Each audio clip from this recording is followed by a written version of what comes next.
할렐루야. 주께서 또 은혜를 주시고 또 우리에게 축복을 주셔서 한 주간의 삶을 또 살아가고 계시는 줄로 믿습니다. 오늘 특별히 3일 밤 또 예배로 우리가 함께 모였습니다. 주께서 우리 한 사람 한 사람 이름과 또 삶을 기억하셔서 또 말씀을 나누는 시간에 주의 은총으로 함께 하실 줄로 믿습니다. 오늘 시편 102편입니다. 1절 이하의 말씀으로 여호와께 기도하나이다 라는 제목으로 은혜를 나누고자 합니다. 많이 알려진 그림을 찍어놓은 사진 한 장 볼까요? 저 기도선으로 유명한 저 그림이죠, 그림. 두 화가 친구가 있는데 둘은 무척 가난했고 한 친구는 한 친구의 화가 일을 계속하기 위해서 노동을 하게 되죠. 나중에 화가로 나갔던 그 화가 친구가 큰 성공을 거두었지만 노동으로 인하여 거칠어진 손은 그 친구에 이어서 그림을 그리지 못했습니다. 그래서 저 친구의 너무나 고마운 그의 삶에 감사해서 화가로 성공한 친구가 노동일을 한 친구의 손을 그려줬다고 하는 일화가 저 그림에 담겨져 있습니다. 노동으로 거칠어진 손이죠. 삶의 애환과 어려움이 많이 담겨져 있는 듯한 그림입니다. 그러나 이 기도서는 우리에게 기도라고 하는 주제를 일러주죠. 우리가 어떤 삶을 경험하든지 어떤 형편에 있든지 하나님 앞에 기도해야 된다, 이런 교훈을 우리에게 가져다 주기도 합니다. 오늘 시편 92편은 다른 시와 또 특별하게 다른 것은 긴 표제 제목이 있습니다. 여러분 성경책에도 나와 있을 텐데요. 시편 102편에 길다란 표어가 주제가 나와 있죠. 고난당한 자가 마음이 상하여 그의 근심을 여호와 앞에 토로하는 기도, 이렇게 제목이 붙어져 있습니다. 짧게 말하면 고난당한 자의 기도입니다. 조금 길게도 표현하면 고난당한 자의 손으로 하는 기도입니다. 조금 더 길게 하면 어떻게 할까요? 고난당한 자의 손에 그 심령을 얼려서 하나님께 드리는 기도, 이렇게 해석해 볼 수 있습니다.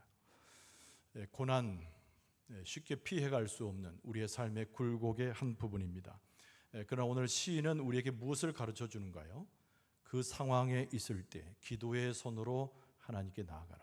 이 심령을 담고 삶의 고난의 모든 내용을 그 손에 넣어 하나님께 아뢰라, 이런 권면으로 오늘 본문의 말씀은 우리에게 도전을 줍니다. 우리의 형편 또 우리의 거기에 따른 우리의 심령이 황폐해질 때가 있습니다. 그러나 우리가 주님 앞에 나아갈 수 있음에 굉장히 큰 은혜지요. 우리가 하나님 앞에 나아가서 기도함에 우리의 모든 심령을 하나님 앞에 토로한다라고 하는 것은 또 하나의 하나님의 은혜의 축복이라고 하는 것을 깨닫게 됩니다. 우리가 하나님 앞에 나아가면 자유를 얻습니다. 어떤 자유를 얻습니까? 하나님과 잘 교제할 수 있는 자유를 얻습니다. 또 하나는 하나님 앞에는 아뢰할 수 없는 것이 없어요. 그래서 모든 것을 하나님께 아뢰할 수 있는 영적인 자유를 누릴 수가 있습니다. 우리의 고난의 짐을 덜어내고 우리가 새로운 환경의 삶 속에 축복의 길로 가기 위해서는 하나님 앞에 모든 것을 토로하고 내려놓는 우리의 기도의 모습이 무엇보다 필요하다. 이 주제를 오늘 본문의 말씀은 우리에게 제공합니다. 여러분, 하나님께서 우리 기도 자리에 우리를 부르시고 예배 자리에 부르셨는데요, 여러분의 심령과 거칠어졌던 삶을 하나님께 드리는 이 시간에 하나님께서 우리와 함께 하시고 우리의 심령을 돌아보아 주실 줄로 믿습니다. 자, 오늘 본문의 말씀 속에서 시인의 모습을 한번 엿볼 수 있습니다. 그러면서 시인이 하나님 앞에 어떤 영적인 자세로 서는가도 우리가 찾아볼 수 있습니다. 여러분, 첫 번째는 삶에서 만나는 이 시인의 깊은 고통이 오늘 본문의 말씀의 전반부에 아주 여실히 절절히 표현되어져 있습니다. 여러분, 인생이라고 하는 것이 얼마나 연약합니까? 우리 인생이 얼마나 덧없습니까? 인생 무상이라고도 표현하는 것이 우리의 삶 아니겠습니까? 가는 곳마다 우리가 겪는 것마다 항상 우리에게 다가오는 것은 괴로움이고, 그 괴로움이라고 하는 것이 아주 깊어진 것으로 우리에게 다가올 때 우리는 그것을 고난이라고 표현하기도 합니다. 그러나 오늘 본문의 말씀은 우리에게 무엇을 권고하고 있다고요? 그 상황 속에서도 하나님께 부르짖어 기도하라라고 하는 말씀으로 권면하고 있습니다. 1절은 그것을 시사해 줍니다. 2절까지 우리가 내용을 살펴보게 될 때 하나님 앞에 부르짖어 간구하는 기도가 하나님 앞에 상달되기를 소원합니다. 그리고 또 하나는 하나님의 얼굴이 하나님과 나 사이에서 가리워지지 않기를 바라는 소망을 함께 담습니다. 1절은 이렇게 되어 있죠. 여호와여 내 기도를 들으시고 나의 부르짖음을 주께 상달하게 하소서. 나의 괴로운 날에 주의 얼굴을 내게서 숨기지 마소서. 이렇게 노래하고 있는 거죠. 근데 하나님을 부를 때 뭐라고 부릅니까? 여러 가지 하나님의 이름이 있지만 여호와 하나님 이렇게 불러요. 이 고통의 날에서, 이 고난과 어려움 속에서 하나님 앞에 나온 이 시인이 하나님의 이름을 부르기를 여호와 하나님 이렇게 부릅니다. 인격적인 하나님이죠. 이스라엘 백성을 돌아보셨던 하나님, 이스라엘 백성의 모든 역사 속에 개입하셨던 하나님, 그 하나님의 이름이 여호와이기 때문에 지금 자기의 삶의 모든 심령과 삶의 고난을 하나님 앞에 토로하면서 이 시인도 하나님의 이름을 여호와로 부르고 있습니다. 하나님은 어떤 분이셨을까요? 오늘 시인이 기억하는 조상들과 함께했던 하나님은 어떤 분이셨을까요? 여러분, 조상들의 죄 속에서도 그 고난과 가시밭길과 같은 광야 속에서도 하나님이 동행하셨음을 기억하는 겁니다. 모세 이후로 이스라엘 백성들이 애굽 땅에서 처음 만난 하나님은 여호와 하나님이거든요. 그들을 구출하셨을 뿐만 아니라 광야에 동행하시고 가나안 땅 들어갈 때까지 인도하셨던 그 하나님이 여호와 하나님입니다. 그래서 시인이 지금 고난 속에서 깊은 고통 속에서 하나님을 부를 때 그 조상의 하나님을 기억하면서 여호와 하나님 이렇게 하나님 앞에 기도하고 있는 것입니다.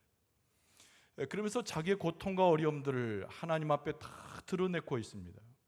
시이기 때문에 시적 표현 속에서 자기의 고난의 현장을 자세하게 토로하고 있습니다.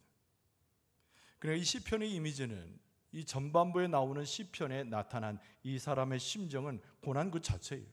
고통입니다. 스스로 해결할 수 없는 어려움을 계속 나열시키고 있습니다. 여러분, 첫 번째 그의 이미지의 모습이라고 하는 것은 육체적 고통을 너무 많이 당해서 굶주리고 그리고 삶의 모든 육체가 허물어졌음을 비유하는 말씀으로 시작을 합니다. 5절 말씀에 보면 나의 탄식 소리로 말미암아 나의 살이 뼈에 붙었나이다. 누가 이것만 보면 영양실조 걸린 것 같은데 음식 자체를 먹지 못하는 나의 고난, 고통으로 인하여 내 뼈가 녹아내리고 내 뼈에 살이 붙어있는 듯한 모습을 시적으로 묘사한 것입니다. 들어 누워있지만 잠을 청하지만 그러나 밤새서 잠 한숨을 자지 못하는 자기의 불안한 상태에 대해서도 말합니다. 7절 상반절에 보면 내가 밤을 새우니 이렇게 표현했지요.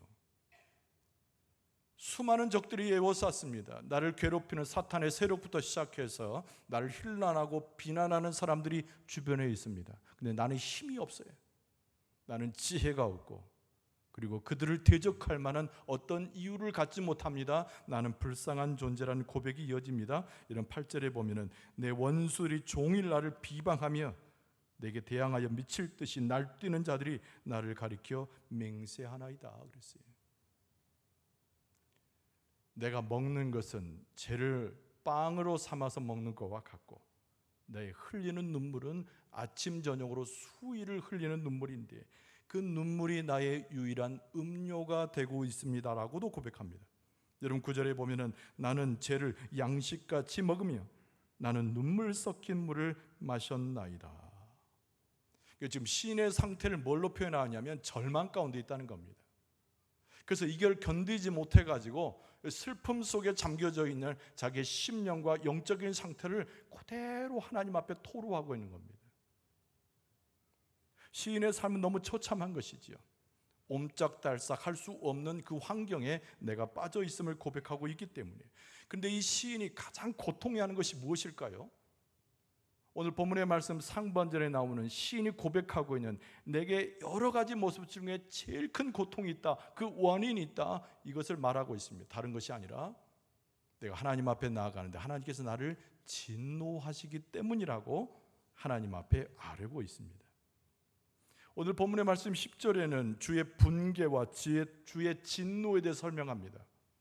그러면서 자기의 인생의 모습을 비유해 가지고 말씀하기를 3절 말씀에는 연기처럼 소멸하는 자기 자신의 모습을 묘사하고, 여러분 11절에는 나의 날들은 기울여지는 그림자와 같다.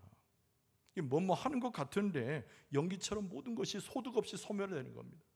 시간이 흘러 내 기억 속에도 있지 못하고 내 인생이 허무하게 흘러서 내 인생이 낭비되는 모습처럼 보인다는 거죠. 네, 하나님은 나를 기억하지 않으시고 오히려 진노로서 나를 짓누르고 있는 상태이므로 내 고통의 가장 큰 원인은 하나님으로부터 멀어지고 하나님의 진노가 나를 덮고 있다고 하는 이 시인의 고백입니다. 하루 종일 슬픔을 생각하는 것이죠. 하루 종일 자기의 처지를 생각하면서 고통해하고 힘들어하는 것이 시인이 드러내고 있는 오늘 시편 전반부의 그의 삶의 모습입니다. 그러나 하나님께서 이 시인을 기억하지 않을 수 없지요. 하나님께 기도하고 있으니까. 오늘 여러분들 중에도 이 시인의 모습과 똑같지 않아도 이 모습과 유사하게 짓눌려진 심정과 불안 그리고 고난, 해결할 수 없는 어려움 속에 지금 앉아 계신 분들도 계실 수 있어요. 그러나 여러분, 시인은 하나님께 은혜를 얻고 하나님께서 그를 돌아보시는 것처럼 하나님께서 여러분의 심령을 만져주시고 여러분의 토로한 기도를 들으시고 여러분을 매만져 주시사 은혜로 함께하고 계시는 줄로 믿습니다. 그래서 오늘 본문의 말씀은 시인이 이 자기의 처절한 상황을 고발하려고 하는 것이 첫 번째 의도가 아니고요, 그 하나님께서 그럼에도 불구하고 나를 기억하시고 나와 함께 하신다는 것을 고백하기 위해서 이 시를 쓴 겁니다. 그래서 두 번째 주제가 하나님의 변함없는 관심과 구원하시는 하나님이죠. 따라서 합시다. 하나님께서는 내 삶이 어떠하든지 최고의 관심을 내게 보이시고 최고의 구원을 내게 허락하십니다. 할렐루야. 복창한 것만 잘 기억해도 오늘 본문의 말씀을 잘 보고요, 이것이 우리에게 구원으로 이어지는 끈이 될 수 있습니다. 여러분, 하나님은요 우리를 내버려 두시는 분이 아니에요. 우리가 살고 있는 삶 자체가 척박한 환경임을 하나님은 아시는 겁니다. 타락한 세상 아닙니까? 근데 하나님의 백성으로 경건한 자의 삶을 살아간다는 것은 여간 어려운 것이 아니, 우리의 삶의 현실을 하나님께서는 외면하지 않으십니다. 우리가 하루의 삶을 어떻게 살아갑니까? 앞에서 표현한 3절과 11절을 이야기한 대로 우리의 삶 자체가 마치 아무 소득 없이 연기처럼 소멸하는 것 같고 우리의 기억 속에서 사라짐에 우리 인생이 계속 낭비되는 모습처럼 보이는 것이 우리 인생 아닙니까? 그러면서 우리의 마음 가운데 안정을 누리고 싶은 마음이 계속 비례해서 생겨나게 돼요. 안전했으면 좋겠다, 안정을 취하면 좋겠다, 하나님의 능력을 얻으면 좋겠다. 그러나 순간순간 사라지는 자기의 삶의 조각들을 보면서 우리는 어떤 생각을 합니까? 하나님으로부터 우리가 간구하고 있는 안정된 심령조차도 사라지는 것이죠. 하나님을 향한 믿음조차도 조각되어서 없어지는 모습을 보는 것입니다. 자, 그럼에도 불구하고 험악한 세상 가운데서 그런 연약한 모습으로 살아가는 우리들일지라도 하나님께서 선택한 하나님의 백성에게는 하나님이 끝까지 관심하신다는 거예요. 할렐루야. 그리고 하나님이 준비하시는 것은 우리를 진정으로 구원하시고자 하는 하나님의 역사를 준비하십니다. 그래서 오늘 본문의 말씀 12절은 반전을 이루어서 시편 기자가 하나님 앞에 염원의 기도를 드리게 되는데요, 모든 세대에 걸쳐 있어서 내가 잊어버렸다고 흘려보냈다고 생각되는 것들이 하나님의 역사에 의해서 기억이 되어지고 내 열매가 없이 나는 쓰러져 가고 회파된다고 나는 생각들 속에서 하나님께서는 열매를 가질 수 있다는 것을 노래합니다. 여러분, 오늘 본문의 말씀 12절에 보면은 여호와여 주는 영원히 계시고 주에 대한 기억은 대대에 이르리다. 할렐루야. 하나님을 뭐라고 불렀다고요? 여호와 하나님으로 불렀다는 거죠. 그래서 이 12절에는 나는 모든 것을 잊어버린 자와 같고 허망 없이 세월을 지내는 것 같고 열매가 없는 자 같은데, 그러나 하나님은 나의 인생과 내 심령과 내 삶의 자취와 전혀 반대 개념으로 하나님이 위대하시고 영원하신 분이며 세세 대세 이르도록 하나님을 기억하게 하시는 기적의 하나님이 하나님이시다는 거예요. 여기서 촉구하는 것은 우리 무익한 인생을 의지하지 말라고 하는 이 신에 담겨져 있는 메시지가 있습니다. 허망한 우리의 모습을 보면 슬퍼하게 되고, 허망한 우리의 모습을 보면 쉽게 넘어지게 되고 실망하지만 그것에 마음을 두지 말라고 하는 이 신의 감춰진 메시지가 계속되는 것이죠. 여러분, 출애굽기 3장 15절에 보면은 어떤 말씀이 나와 있느냐면, 하나님께서 모세를 부르시고 시내산에서 모세를 만나는 장면이 거기에 나옵니다. 430년 동안 애굽 땅에서 종살이했습니다. 이스라엘 백성은 자기들이 누구인지도 모르게 되었어요.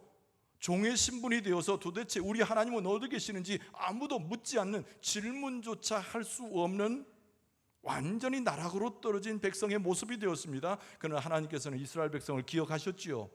그리고 모세를 시내산에 불러오십니다. 출애굽기 3장 15절에 보면 하나님께서 모세에게 말씀하십니다. 뭐라고 되어 있냐면, 하나님이 또 모세에게 이르시되 너는 이스라엘 자손에게 이같이 이르기를, 너희 조상의 하나님 여호와 곧 아브라함의 하나님, 이삭의 하나님, 야곱의 하나님께서 나를 너희에게 보내셨다 하라. 이는 나의 영원한 이름이요 대대로 기억할 나의 칭언이라. 그러니까 이 모세를 통해 가지고 깨우쳐 준 것은, 내가 너희를 잊어먹은 것이 아니라 너희들을 기억하고 지금도 관심하고 있는데, 너희 기억 속에서는 사라지고 있으나 나는 저 과거의 아브라함의 하나님이었고 이삭의 하나님이었고 야곱의 하나님이었고, 그 야곱의 12 아들을 중심으로 해서 자손이 번창하여 애굽에 들어가서 그들은 무직 가운데 나를 잊었지만 나는 절대로 그를 잊지 않고 너를 불렀으니 그들에게 가서 내 이름 여호와의 이름으로 칭하는 것들을 일러주라. 이렇게 말씀하신 거죠. 여러분, 우리가 고통 속에서, 어려움 속에서 회복해야 할 우리 하나님의 이름은 여호와 하나님인데, 우리 모든 세계 하나님일 뿐만 아니라 우리 조상의 하나님이시고 2000년 동안 교회를 든든히 세워오신 교회의 주인이시고 내 삶의 주인이시고 내 삶의 중심이신 여호와 하나님을 기억해야 될 줄로 믿습니다. 시편 기자는 여기서 뭐라고 말하냐면요, 하나님의 때가 되면 무엇을 주리라? 구원 준다는 거예요. 이게 오늘 본문의 말씀의 핵심입니다.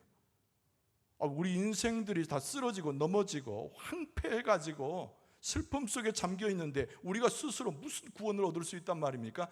누구에게 찾아가면? 하나님께 찾아가면. 하나님께서 감추어 주셨던 그 비밀과 선물이 무언가 하니 구원이에요. 그런데 그 구원이 언제 임하는 겁니다.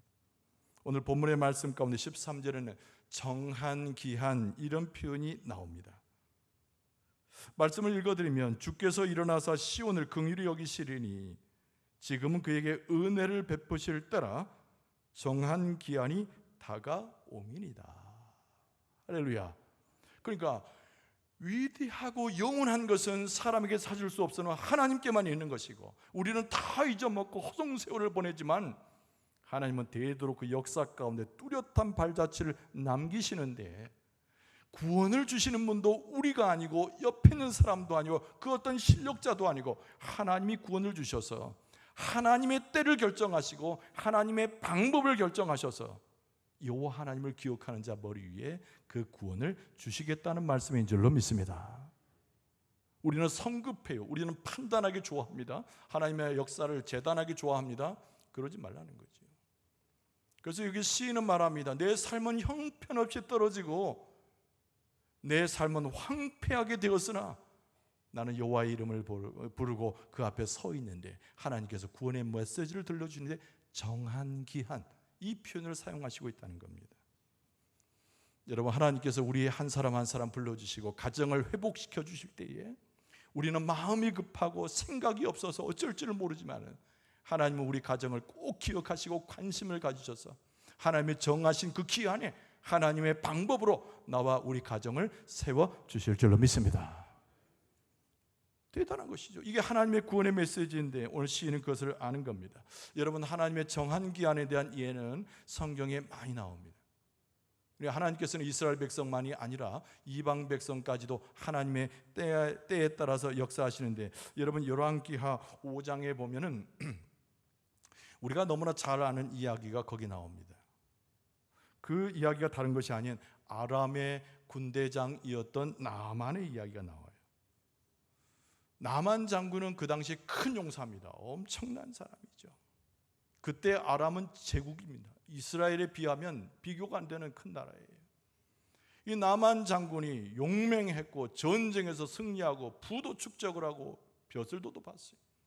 그런데 나만 장군의 단점이 무엇이었을까요? 그에게 약점이 무엇이었을까요? 문둥병 걸린 것이죠. 그래서 문둥병이 걸려서 이것을 치료하기 위해서 아람 곳곳을 다니고 은을 찾아봤지만 해결할 수 없었습니다. 근데 마침 그에게는 여종 하나가 있었는데 이스라엘 출신 하녀, 이름 없는 하녀였어요. 근데 그 하녀가 나만에 가서 이릅니다. 이스라엘에 가면 선지자 하나가 있는데 그 엘리사라고 하는 선지자를 찾아가면은 당신의 문둥병이 나을 것입니다라고 귀뜸을 해주지요. 모든 방법으로 해결할 수 없었던 나만이 그 조그만 하녀의 말을 들었지만은 구원의 빗줄기로 생각을 해서 아람 왕에게 허락을 받고 이스라엘로 넘어가게 됩니다. 그런데 그 장면을 보고 이스라엘 왕은 어떻게 했을까요? 환영한 게 아니라 화들짝 놀라죠. 이것은 아람이 우리를 쳐들어오기 위한 하나의 구실을 삼는 것이라고 착각했기 때문이죠. 그러니까 담대한 선지자가 있었으니 당연히 엘리사입니다. 엘리사가 이 왕에게 찾아가죠. 그래서 이렇게 말합니다. 열왕기하 5장 8절 이하에 보면 왕이 어찌하여 옷을 찢었나이까? 그 사람을 내게로 오게 하소서. 그가 이스라엘 중에 선지자가 있는 줄을 알리다 하니라. 나만이 이에 말들과 병거들을 거느리고 이르러 엘리사의 집문에 서, 이렇게 되어 있습니다. 그 말이 끝나기 무섭게 나만이 그 이야기를 들었는지 말들과 병거를 이끌고 자기 권세를 자랑하면서 엘리사의 집 앞에 갔습니다. 이미 알고 있는 거죠, 엘리사가. 그런데 엘리사가 나와서 환영하지 않습니다. 나만이라는 인물이 얼마나 대단한 인물인데요. 그래서 엘리사가 와서 넙죽 엎드리기를 기다렸지만 나오지 않았어요. 그리고 종을 보냅니다. 그리고 종이 와가지고 나만에게 한 얘기는 딱 한 가지 얘기예요. 저 요단강에 가서 7번 목욕하시랍니다. 그리고 들어가 버려요. 화가 나죠. 그 나만 장군이 화를 내고 우리나라에 가면은 요단강하고 비교할 수 없을 정도로 엄청 큰 강이 많은데 이걸 날 업신여기는 거 아니냐? 돌아가려고 말머리를 돌리는데 옆에 종들이 설득하게 됩니다. 성경에 보면 이렇게 돼 있어요. 내 아버지여, 선지자가 당신에게 큰 일을 행하라 말하였다면 그래도 행하지 아니하였겠나이까? 하물며 당신에게 이르기를 씻어 깨끗하게 하라 함이니까 이 정도는 할 수 있지 않겠습니까? 어떻게 됐습니까? 한 번 가서 씻고 2번 씻고 6번 씻고 그리고 마지막 7번 목욕을 할 때 문둥병이 나아진 줄로 믿습니다. 이방 사람이죠. 사랑할 사람이 아니에요. 교만한 사람입니다. 당장 목을 쳐서 죽여도 시원찮을 사람이죠. 하나님을 믿은 사람도 아닙니다. 단순히 병을 고치기 위해서 온 사람뿐이에요. 그러나 하나님께서 엘리사와 이스라엘 백성에게 은혜를 베푸시고 하나님께서 때를 기다리게 하시고 하나님의 유일한 방법을 통해서 그 사람의 문둥병을 고쳐주신 것이죠. 여러분, 문둥병은 애나 지금이나 고칠 수 없는 병입니다. 불치병에 가깝습니다. 여러분, 우리의 삶에 있어서 나만 장군의 모습처럼 또는 벌벌 떨었던 이스라엘 왕의 모습처럼 어리석은 자의 모습을 가질 수가 있어요. 그러나 하나님께서 우리를 구원하시고자 하면, 우리를 건지시고자만 한다면 하나님의 정한 기한 때에 우리를 들어 올리셔서 하나님의 방법을 통하여 문둥병을 치료하신 것처럼 우리의 심령과 삶을 고쳐주실 줄로 믿습니다. 하나님의 기적이라고 하는 것은 하나님의 정한 때에 달려져 있습니다. 하나님께서 일으키시는 기적이라고 하는 것은 하나님의 방법에만 달려있는 것입니다. 그래서 오늘 시인이 무엇을 노래하고 있느냐면 하나님은 구원을 준비하시고 우리에게 끝까지 관심하사 우리를 잊어버리시는 분이 아닌데 우리가 기억할 것은 하나님의 정하신 그 기한까지 믿음으로 그 앞에 엎드려질 것을 요청하고 있는 것입니다. 그래서 오늘 시편 기자는 개인적인 기도를 넘어서서 이스라엘 백성을 위한 기도까지 올라가게 됩니다. 하나님의 백성이 하나님의 은총을 입는 것에 대한 기도를 덧붙이고 있는 것이죠. 여러분 16절 말씀에 보면 여호와께서 시온을 건설하시고 그의 영광 중에 나타나셨음이라. 여호와께서 빈궁한 자의 기도를 돌아보시며 그들의 기도를 멸시하지 아니하셨도다. 여러분, 하나님께서 여러분의 가정을 고치실 때 우리 교회도 고쳐주시고 이 나라도 고쳐주시고 하나님의 세계를 고쳐서 인도하실 줄로 믿습니다. 우리의 기도가 개인적인 믿음과 그 고백 가운데서 체험되게 될 때 얼마나 많은 넓어지는 기도의 제목으로 발전할 수 있는가를 보여줍니다. 그리고 시간적으로도 이미 다가올 장래 세대에 대한 말씀도 포함시키고 있습니다. 하나님께서는 계속 일하시는 분이에요. 하나님이 영원한 시간을 가지고 계신 분입니다. 우리의 생각과 우리의 뜻, 한계, 우리의 시간과는 전혀 다르신 분이죠. 그 장래에서부터 오는 세대까지 하나님께서는 말씀을 통하여 일러주시는데, 오늘 본문의 말씀 18절에 보면은 이 일이 장래 세대를 위하여 기록되리니 창조함을 받을 백성이 여호와를 찬양하리로다. 할렐루야. 여러분, 다음에 다가올 세대는 무엇을 보게 될까요? 기록된 하나님의 말씀을 보게 되어 있는 겁니다. 무엇을 기록한 것일까요? 우리 세대에 체험하고 경험하여 구원을 얻은 것들이 우리의 심령에 새겨지고 우리들의 모습 가운데 기록이 되어지고 그것이 찬양의 조건이 될 때 곧 다가올 장래 세대들은 그 기록을 보고 하나님의 은혜를 알아서 똑같은 체험과 은혜를 입게 된다는 겁니다. 할렐루야. 여러분, 우리 자녀들을 위해서 기도하는 것 중요합니다. 다음에 오는 세대를 위해서 중요합니다. 모든 것을 행해야 되고 기도해야 되고 애써야 됩니다. 그런데 그보다 더 중요한 것은 오늘 우리가 웅덩이에 빠진 것처럼 여전히 형편없는 삶을 살아가는 모습처럼 우리의 삶이 황폐해질지라도 우리에게 끝까지 관심하시고 우리를 구원하시는 하나님의 역사를 경험하게 될 때 그것이 기록이 되어져서 우리 후세대들도 그 하나님의 놀라운 역사를 경험하게 될 줄로 믿습니다. 우리가 먼저 경험해야 되는 거예요. 우리 세대가 먼저 경험해야 되는 겁니다.